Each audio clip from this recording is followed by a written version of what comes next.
احنا النهارده هنتكلم. بقول لك يا مس، شكلك عندك ستريس. انا بعرف اعمل مساج حلو قوي، هعمل لك.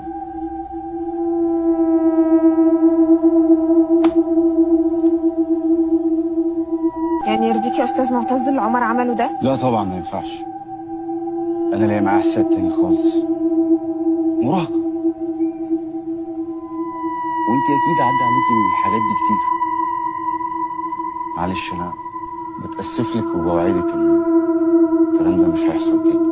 بس على فكره انت شكلك عندك ستريس جامد، محتاجه ترتاحي. انا بعرف اعمل مساج كويس قوي على فكره. تعبانه الفتره دي خالص ومش قادره ادي دروس. بصي انا هبعت لك واحده زميلتي زيي واشطر، وهي هتلم الدنيا ما تقلقيش. طيب انت ممكن تكلمي مع بابا عمر، هو ممكن يفهمك الولد كويس. لا انا اتكلمت معاه الحقيقه وهو فهمني كل حاجه كويس قوي.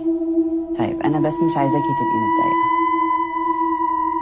انت شكلك عندك ستريس، انا بعرف اعمل مساج، تحبي اعمل لك؟